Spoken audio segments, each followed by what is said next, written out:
Hola a todos, hoy tengo el placer de presentar a Pablo Lautaro. Él es un escritor de ficción y poeta.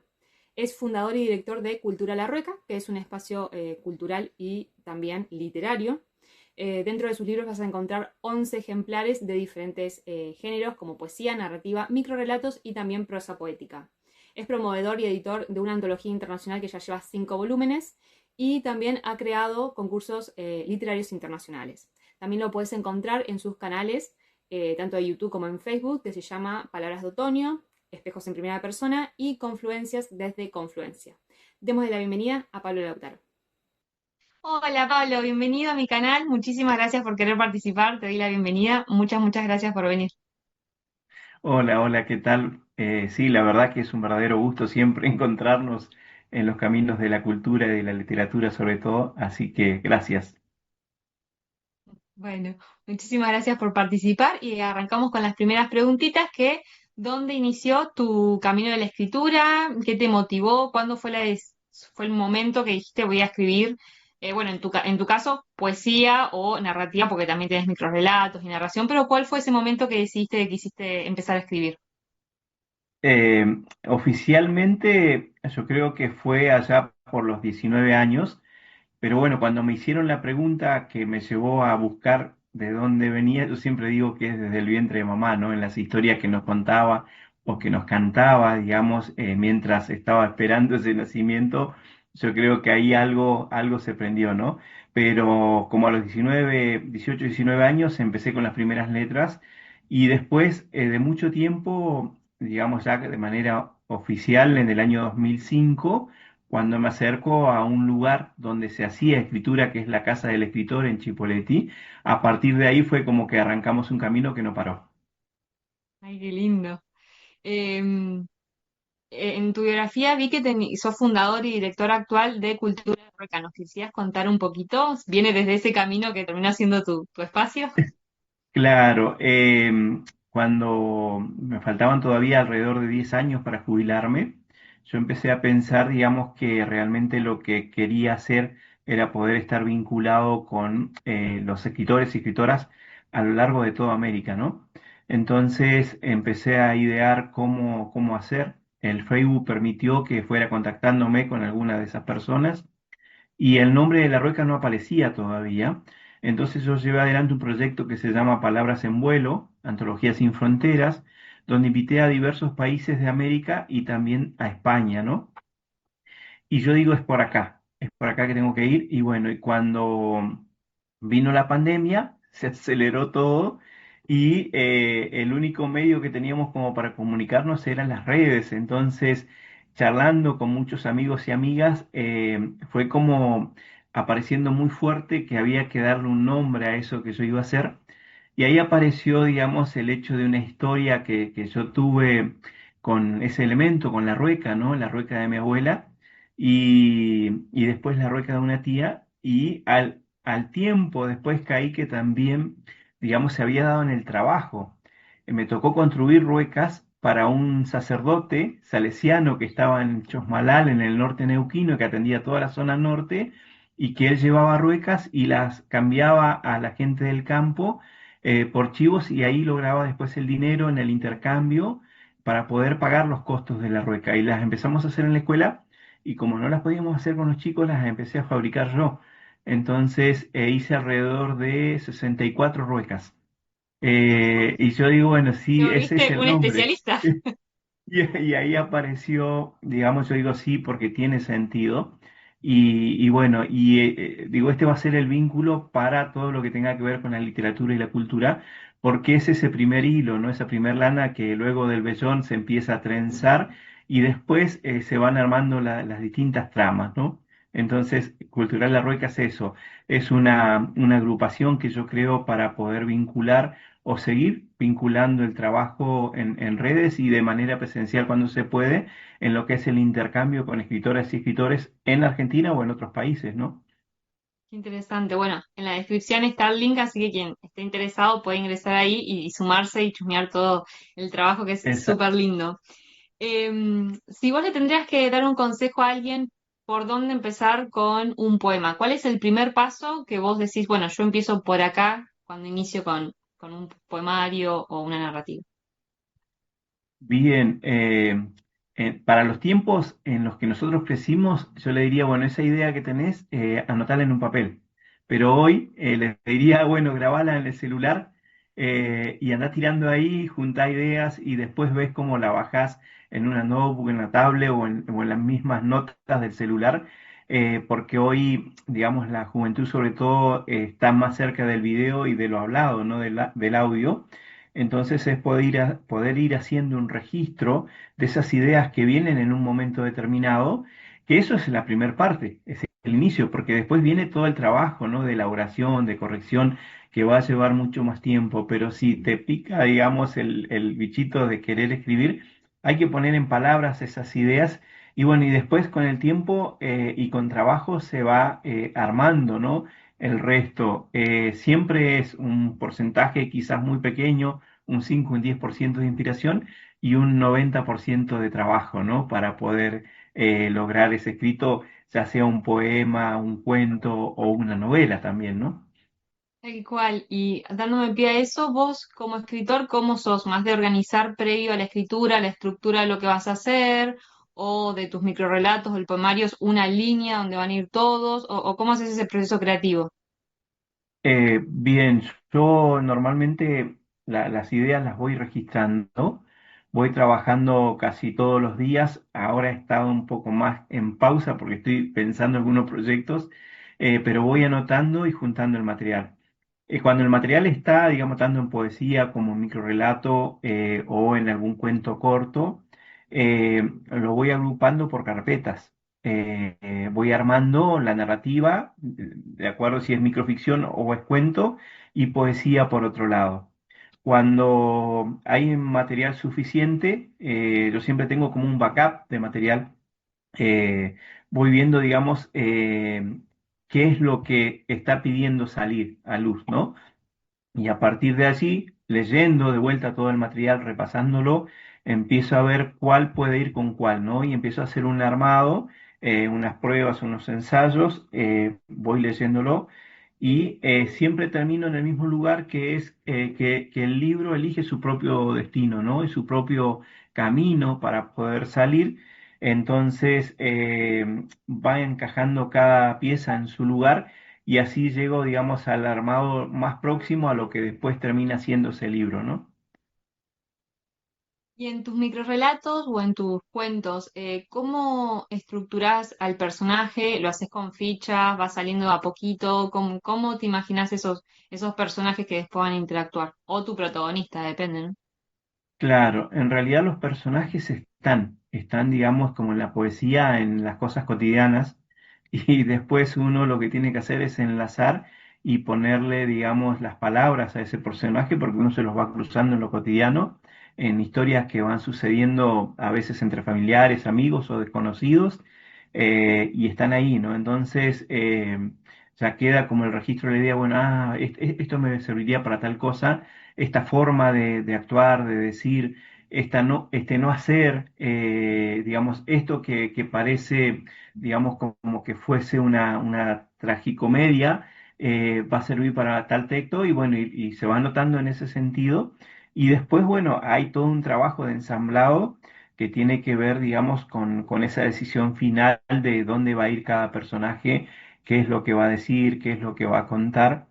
Y eso se pone siempre, digamos, en contraste con lo que es las lecturas que uno trae previas, tanto de los libros, digamos, como de las historias que le han contado, ¿no? Y allí, en ese gran entramado, en ese, como quien dice, en ese bol donde todo se revuelve, empieza a salir, digamos, de alguna manera lo que se aproxima a ese micro relato, a ese cuento pero lo van formando pequeñas partecitas para luego sí decir, bueno, ya está casi en un todo, y después queda siempre el trabajo final, ¿no? Que es el poder terminar de sacar todo aquello que sobra. Igual. Igual diste como una re buena herramienta, la quiero traer a colación para que no se pierda esto de a veces asociar a personas a características, obviamente no la persona en sí, pero características de algunas personas para crear personajes. Entonces, por asociación, uno es mucho más fácil imaginarse cómo puede reaccionar, cómo puede hablar, y esa es una herramienta en escritura que sí utilizamos mucho y está súper buena que la traigas para quien está Claro. empezando, quedarse con eso.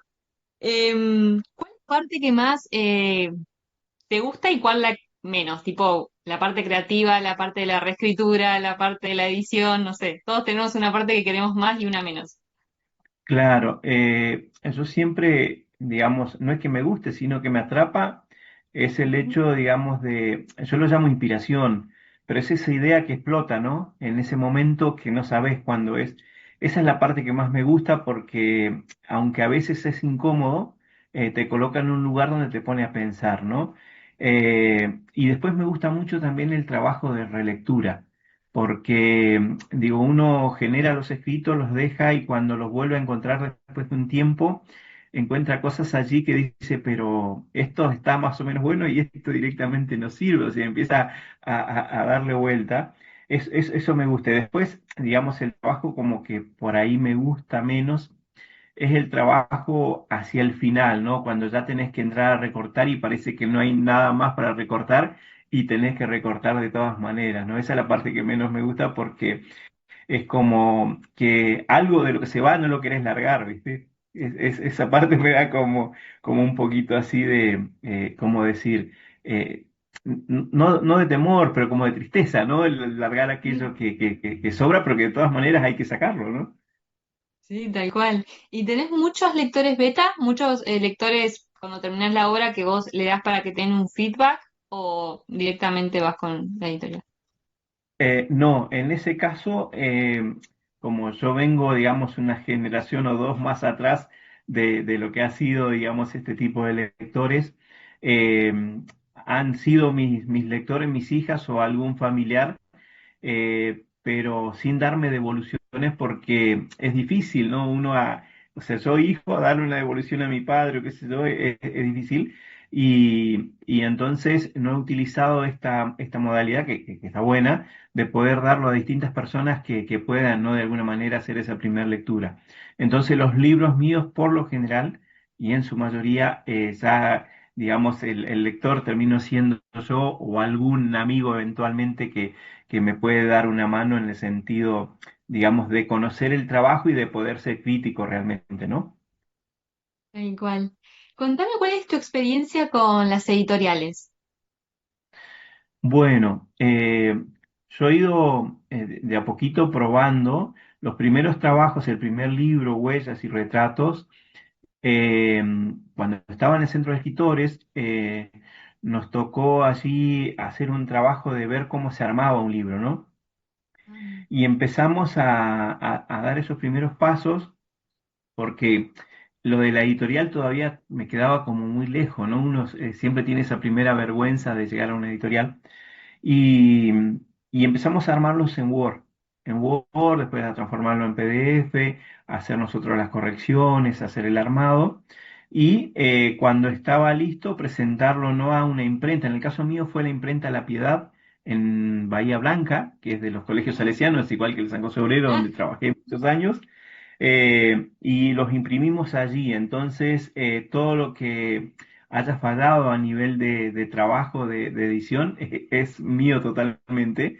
Y después de esos dos libros, sí ya me acerqué a una editorial, pero entre esos dos libros y el tercero pasaron 7 años, porque yo estuve haciendo trabajos para el Centro de Escritores, porque me nombraron presidente y llevé adelante concursos y antologías que también las fui trabajando de la misma manera y solo buscamos las imprentas.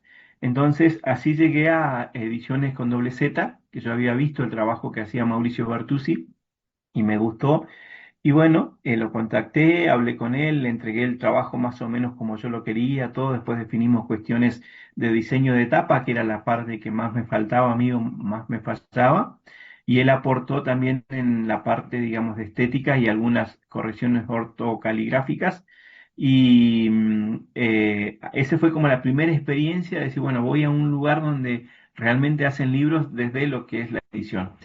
Y después de trabajar con él, tuve la experiencia de trabajar con José Álvarez, José Humberto Álvarez, de Roca, a través de un concurso, con un libro que se llama Atardecer del Fénix, digamos, salí seleccionado, y me gustó muchísimo también el trabajo de él, ¿no? Después se transformó en Isur Libros.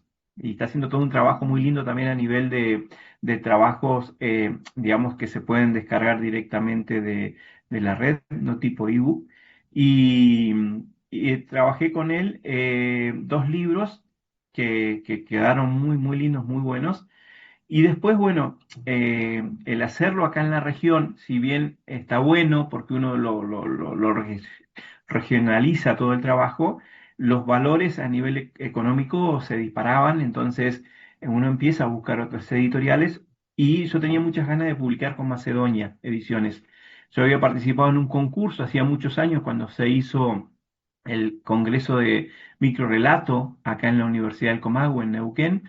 Había participado yo en un concurso en Macedonia con Basta 100 hombres contra la violencia de género. Y allí salí seleccionado con un trabajo y ellos me publicaron ese trabajo en un pequeño librito. Y yo digo, me gusta lo que están haciendo. Publicaban a Luisa Valenzuela, autores chilenos de poesía y microficción. Y bueno, les escribí y empezamos a trabajar, ¿no? Con ellos y los últimos libros los hicimos con ellos. Y ahora estoy en un nuevo desafío que es poder hacer los libros desde mi propia editorial, ¿no? O sea, me va a tocar el trabajo de tapa, al interior, todo. Lindo. Así que ¿Querés esa es la mostrarnos tus experiencia. libros? ¿Eh? Ahí se los tiré. ¿Querés mostrarnos tus libros? Claro, este es el que hice con Álvarez Ajá. en Roca, Atardecer el Fénix. Este que lo hice con Macedonia Ediciones, que es microrelatos. Bien, Este también lo hicimos con Macedonia, es poesía. lindo. Este lo hicimos yo lo hice, el primero fue este, ¿no? Pero en la segunda o en la reedición del libro, la reimpresión, lo hicimos con ediciones con doble Z, se llama Huellas. Eh, la Confluencia, que es uno de los últimos, que es una antología a cuatro voces, también la hicimos con Macedonia.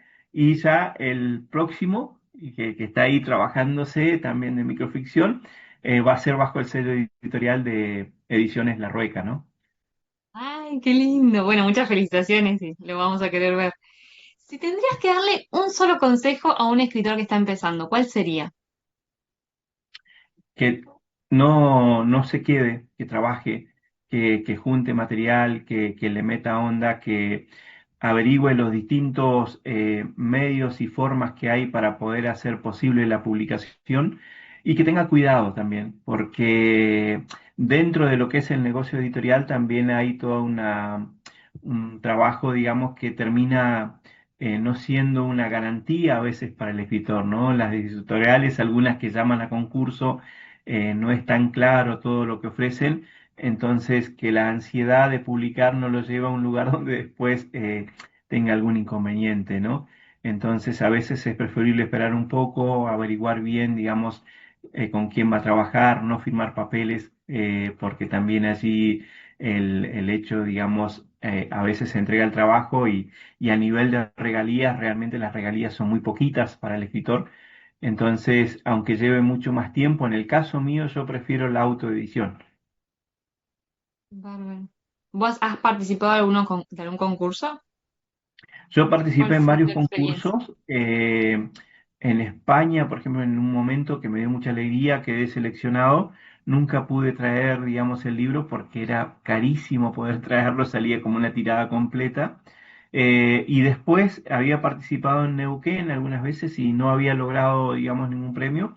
Hasta que llamaron al concurso, por la misma época que se hizo el Congreso de Microficción, eh, desde Neuquén llamaron a concurso de microrelato, eran ficciones desde la Patagonia, eh, y estaba auspiciado por la legislatura de Neuquén, y así quedé seleccionado con un microrelato y fui publicado, digamos, con un montón de gente que en ese momento yo no los conocía, no sabía quiénes eran, y que los he ido conociendo a partir de este camino o este recorrido literario, ¿no? Después de ese año 2005. Y todavía cuando reviso encuentro alguno más que está ahí y que yo no sabía que estaba porque en su momento no los conocía. En ese caso el jurado fue Brasca, que Brasca es una eminencia, digamos, en microrelatos. Y bueno, y estuvo bueno porque yo digo, hubo un buen jurado, entonces haber podido lograr un trabajo allí estuvo bien. Y después tuve también eh, algún mención de honor en Chipoleti, Río Negro, en Descubrí Chipoleti, y después tuve la suerte de ser jurado. Después ya no pude participar y tuve la suerte de ser jurado por el Centro de Escritores y me tocó a mí seleccionar, digamos, a quienes fueron los ganadores, primero, segundo y tercer lugar, ¿no? Y hoy, bueno, desde la Rueca yo llevo concursos adelante que después se transforman a veces en antologías, ¿no? Ay, qué lindo. Si tienes que desmitificar algún mito que haya sobre los escritores, ¿cuál sería? Para que la gente no le dé tanto miedo a arrancar. Eh, claro, por suerte nosotros crecimos en un, digamos, contexto donde el escritor es alguien común como nosotros y no alguien inalcanzable. En mi época de juventud, de niño, un escritor era inalcanzable realmente y había todo un misticismo sobre la figura del escritor o la escritora, ¿no? Entonces, creo que hay que acercarse a los lugares de escritura y no hay que tener miedo de consultarle, ¿no? A un escritor o una escritora, a pedirle consejo, opinión más allá de lo que nos puedan decir, ¿no? Porque no por ser escritor es más malo o más bueno, o sea, es una persona igual que nosotros y puede tener sus días y en base a eso también es la respuesta a veces que te va a dar, ¿no? Entonces, desmitificar eso, es decir, eh, no sabes, por ahí estás en el supermercado y tenés al lado un escritor, o sea, hay un mundo, un universo. Nos hemos encontrado nosotros en lugares donde vos decís, y buenas escritores, y compartimos los lugares y no sabíamos, estuvimos en el mismo lugar y no sabíamos que nos dedicábamos a esto, ¿no? Entonces, eso es maravilloso también. Sí, tuve experiencias con la Feria del Libro, porque bueno, nosotros nos conocimos desde ahí y para mí fue una re linda experiencia. Si podés compartir un poco cómo es la experiencia de la Feria del Libro, donde has estado. Bien, es, digamos, como el lugar para poder de alguna manera agregar algo al currículum, ¿no? De que eso también se va juntando con el tiempo, uno no se da cuenta, en el momento es como que arrancas con un trabajo. Y después cuando te piden por ahí una biografía o digamos una especie de currículum, empezás a notar lo que has trabajado y decir, bueno, algo se hizo en todos estos años y en la feria tenés la posibilidad de mostrarlo, ¿no? Eh, Siempre las ferias, tanto a nivel internacional como regionales o municipales, tienen esto de poder mostrar, digamos, a la gente del lugar, ¿no? Eso yo creo que es algo bueno, más allá de las condiciones que todavía faltan, porque en el trato siempre va a haber un trato preferencial para quien tiene un cartel o quien puede llenar una sala, ¿no? Con Sí, una obvio. obra que es bestseller o por el estilo. Entonces, yo creo que si hay algo a lo que hay que perder el miedo es a estar en una feria. Uno tiene que anotarse, tiene que participar, tiene que ir, darse la posibilidad de conocer a otros escritores, tanto del medio local como de otras latitudes, ¿no? Y siempre, digo, el registro va a quedar, ¿no? Permanente y la experiencia también de exposición delante de un público que uno no sabe cuál es el que va a tener, porque cuando hay una presentación, digamos, nosotros que hacemos presentaciones en distintos lugares, normalmente convocamos a gente que nos conoce. Y en la feria vas a tener un público que te conoce y otro que no. Entonces vos tenés que estar preparado también para ese momento y es muy lindo, por lo menos yo trato siempre de hacer que el público que está participando en una presentación mía sea partícipe de la presentación y no hacer una exposición donde el público solamente escuche, ¿no? Tal cual, sí. Y bueno, para quien no conoce, en las ferias normalmente hay un espacio de escritores independientes que quien es autopublicado o se autogestiona puede participar si se anota. Y también esto que vos decías de todo ese recorrido de actividades fuera de la escritura que uno también tiene que hacer, también la actividad de venderlo, que me parece súper importante y súper linda porque conectás directamente con el lector. Es como, no sé cómo fue tu experiencia, pero para mí es muy enriquecedora. Es muy lindo en el sentido, digo, de que la gente por ahí te ve que estás ahí, pero no sabe que vos sos el autor del libro, y dice, ah, wow, ¿y cómo se te ocurrió esto? Que yo, o por ahí leyeron algo no sé, de pronto en un flyer que decía que había publicado tal o cual libro, qué sé yo, y poder charlar sobre eso, ¿no? Que es el trabajo de la escritura, ese contacto de tú a tú. Y muchas cosas que la gente te va dejando, ¿no? Desde una opinión, desde una mirada, desde el tiempo que te dedica, ¿no? Y el tiempo que vos le podés dedicar también para explicar aquello que te preguntan o simplemente para hablar cosas de la vida, porque la charla va tomando un propio sentido en esos momentos, ¿no? Y es muy bueno también el hecho de que esos espacios, como vos decís, escritores independientes o regionales, nos da la posibilidad de estar en una cercanía esos días que dura la feria y de conocer el trabajo que están haciendo otras y otros colegas, ¿no? Que también es un trabajo muy parecido al que uno hace, que es un trabajo de overol, ¿no? O de mameluco. Sí, es que es justo lo que vos decís, porque creo que la magia de la feria es esa cercanía, porque es como vos decís, cuando vos vas a comprar un libro, jamás vas a pensar que el autor te lo va a vender, porque eso no ocurre, Claro, uno está acostumbrado a una librería que va, hay alguien que te atiende súper bien, pero es el vendedor, no es el autor, o sea, claro. y lo que tiene la feria es esa magia de que tipo, ¿quién escribe esto? Yo lo escribí, ¿cómo que lo escribiste vos? Y como que ahí es como decís, hay un intercambio súper mágico y también con otros escritores, porque bueno, el escritor es algo bastante solo y creo que en esos puntos te puedes relacionar tanto con otros escritores y escritoras, pero también con ese público que después te va a leer y te sigue en redes y creo que la conexión es otra, así que son espacios muy lindos para utilizar. Yo lo llamo como espacios muy nutritivos, ¿no? Porque siempre te Mm, llevas algo, ¿no? Uno siempre algo tiene para entregar, pero siempre se lleva un poco más de lo que pensaba que se iba a llevar y siempre quedan cosas por allí que uno después las rescata en nuevos escritos, ¿no? A veces historias que se van contando. tal cual. Bueno, te voy a hacer la última preguntita, esta es una pregunta muy mía, es si cuando escribís con algún animalito, alguna mascotita, alguien que te acompaña. A mí siempre me acompaña mi gata. eh, Pero bueno, hay gente que tiene su animalito de escritura o de lectura y hay alguien que no.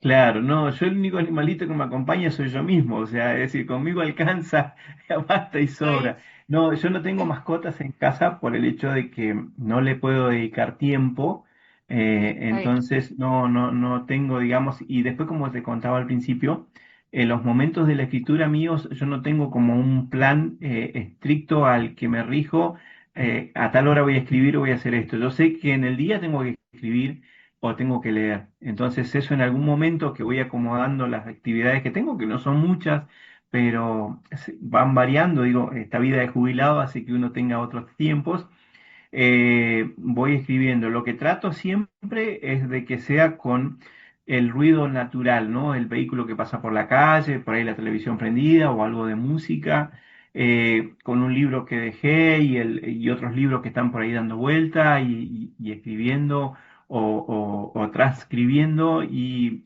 cuando me viene una idea recurrir a un libro que tengo ahí porque pienso que ahí tenía algo que me había quedado y bueno, lo voy haciendo de esa manera, ¿no? Entonces, siempre interactuando con el espacio lo más naturalmente posible.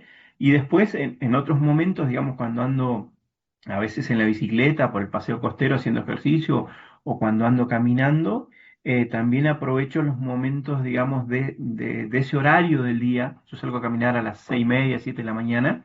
Y vivo en la zona acá de la confluencia, donde todavía, por suerte, tenemos una fauna y una flora, digamos, que permanece a Mm, pesar de todas las construcciones y el ruido de los pájaros, el canto diferente de las distintas aves es algo distinto, ¿no? Que va haciendo que uno se le despierten otras luces, tanto como el hecho de los ríos, ¿no? Los dos ríos, yo estoy muy cerquita de la confluencia, entonces eso también de alguna manera vendría a ser como mis mascotas o mis ruidos, ¿no? Y lo que te tal cual. decía, la naturaleza tal cual como sucede, ¿no? La poesía, siempre decimos aquellos que escribimos poesía, está a las 24 horas y aun cuando dormís, está allí también. Entonces, siempre hay algo que detona, que dispara, y bueno, ese es el momento, digo, de hacer las capturas y de poder de alguna manera llevar adelante la escritura. En sí, como vos me decías, a nivel físico, mascota no, pero sí los ¿No? libros, el momento, el espacio, Y el los celular. pajaritos, el ambiente. Bárbaro. Bueno, mil gracias por esta entrevista, gracias por toda tu sabiduría, todas tus experiencias que siempre aportan estos espacios, creo, para todos, para el intercambio y para esto. Creo que nos nutrimos entre todos cuando compartimos y nada, por eso mil gracias por darte este tiempito y estar conmigo y con todos los que van a ver este video. No, yo creo que las gracias son mutuas. Gracias por el espacio. También a toda la gente que va a escuchar o que va a ver y escuchar, digamos, esto que es tu programa. Felicitarte por este emprendimiento. Siempre hay más por hacer y está buenísimo que así suceda y uno tiene que animarse. Así que bueno, un saludo a todas las personas que nos escuchen o nos vean. Bueno, mil gracias por todo y que tengas un hermoso día. Nos vemos. Gracias, hasta luego.